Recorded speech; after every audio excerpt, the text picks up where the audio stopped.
Good morning, baby. So, it's I don't know what day you're gonna watch this, but I'm probably gonna be on a cruise. And I just want to say that I miss you and that I love you so much, and I'm so excited to read to you. And yeah, okay. So today I'm gonna read a story. Let me see how that looks. I'm gonna read a story called Chrysanthemum by Kevin Gates. Okay. The day she was born was the happiest day in her parents' lives. She's perfect, said her mother. Absolutely, said her father. And she was. She was absolutely perfect. Her name must be everything she is, said her mother. And her name must be absolutely perfect, said her father. And it was. Chrysanthemum. Her parents named her Chrysanthemum. Chrysanthemum grew and grew and grew. And when she was old enough to appreciate it, Chrysanthemum loved her name. She loved the way it sounded when her mother woke her up. She loved the way it sounded when her father called her for dinner. And she loved the way it sounded when she whispered it to herself in the bathroom mirror. Chrysanthemum, chrysanthemum, chrysanthemum. Chrysanthemum loved the way her name looked when it was written with ink on an envelope. She loved the way it looked when it was written with icing on her birthday cake. She loved the way it looked when she wrote it herself with her fat orange crayon. Chrysanthemum, chrysanthemum, chrysanthemum. Chrysanthemum thought her name was absolutely perfect. And then she started school. On the first day, Chrysanthemum wore her sunniest dress and her brightest smile. She ran all the way. Hooray, said Chrysanthemum. School. But when Miss Chud took roll call, everyone giggled upon hearing Chrysanthemum's name. It's so long, said Joe. It scarcely fits on your name tag, said Rita, pointing. I'm named after my grandmother, said Victoria. You're named after a flower. Chrysanthemum wilted. She did not think her name was absolutely perfect. She thought it was absolutely dreadful. The rest of the day was not much better.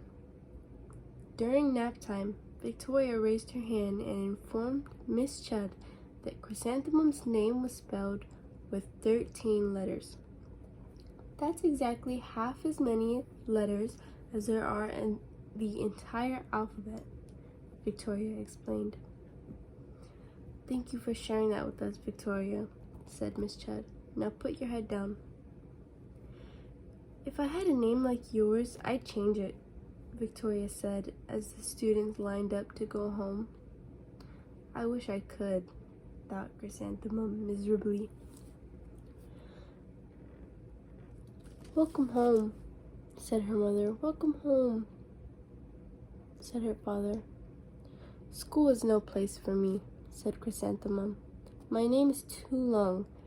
It scarcely fits on my name tag, and I'm named after a flower. Oops, said her mother. Your name is beautiful, and precious and priceless and fascinating and winsome, said her father. It's everything you are, said her mother. Absolutely perfect, said her father. Chrysanthemum felt better after her favorite dinner, macaroni and cheese with ketchup, and an evening filled with hugs and kisses and pachisi. That night, Chrysanthemum dreamed that her name was Jane. It was an extremely pleasant dream. The next morning, Chrysanthemum wore her most comfortable jumper, She walked to school as slowly as she could. She dragged her feet in the dirt. Chrysanthemum, chrysanthemum, chrysanthemum. She even looks like a flower, said Victoria, as Chrysanthemum entered the playground. Let's pick her, said Rita, pointing. Let's smell her, said Joe. Chrysanthemum wilted. She did not think her name was absolutely perfect. She thought it was absolutely dreadful. The rest of the day was not much better. During nap time, Victoria raised her hand and said, "A chrysanthemum is a flower. It lives in a garden with worms and other dirty things." "Thank you for sharing that with us, Victoria," said Miss Chudd. "Now put your head down. I just cannot believe your name," Victoria said as the students lined up to go home. "Neither can I," thought Chrysanthemum miserably. "Welcome home," said her mother. "Welcome home," said her father. "School is no place for me," said Chrysanthemum. "They said I even looked like a flower and pretended to pick me and smell me." "Oh, psh, they're just jealous and envious and begrudging and discontented and jaundiced," said her father. "Who wouldn't be jealous of a name like yours?" said her mother. "After all, it's absolutely perfect," said her father. Chrysanthemum felt a trifle better after her favorite dessert, chocolate cake with buttercream frosting, and another night filled with hugs and kisses and patrici. That night, Chrysanthemum dreamed that she was really a chrysanthemum. She sprouted leaves and petals. Victoria picked her and plucked the leaves and petals one by one until there was nothing but a scrawny stem. It was the worst nightmare of Chrysanthemum's life.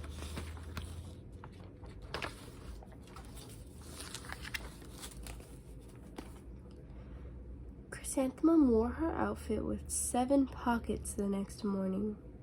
She loaded the pockets with her most prized possessions and her good luck charms.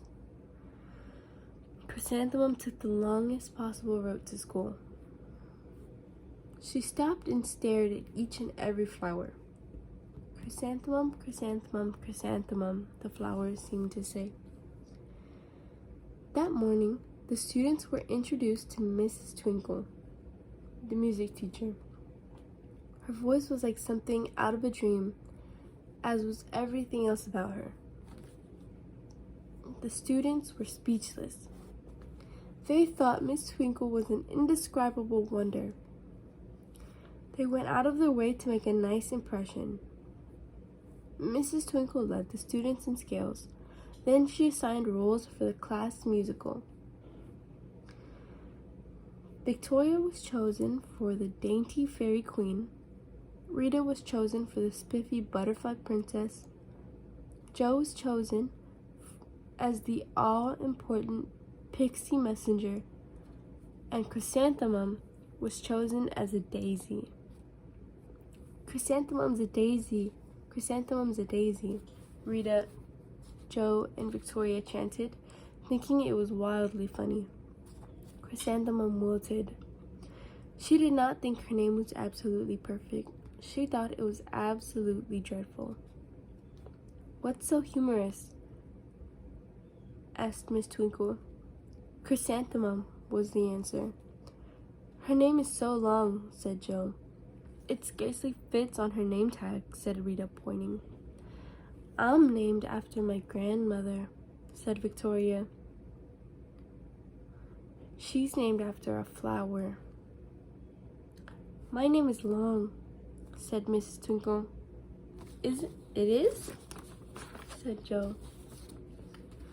"My name would scarcely fit on a name tag," said Miss Twinkle. "It would?" said Rita, pointing. "And," said Miss Twinkle, I'm named after a flower too." "You are?" said Victoria. "Yes," said Miss Twinkle.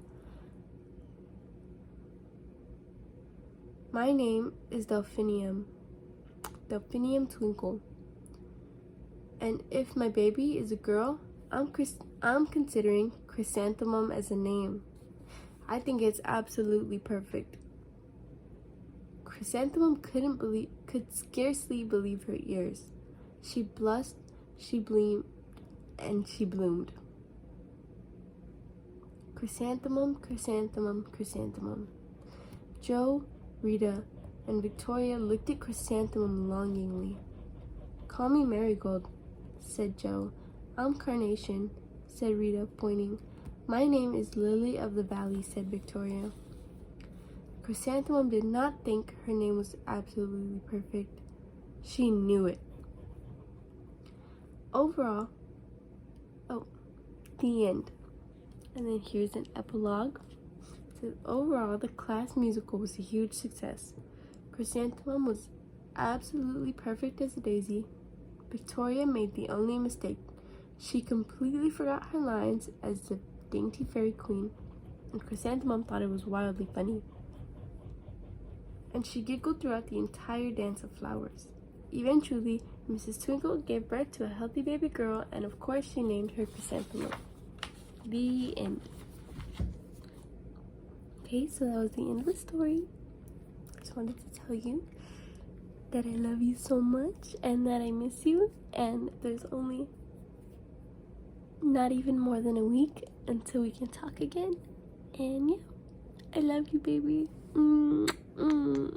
I hope you have an amazing week. I love you so much, and I can't wait to talk to you. Bye, baby.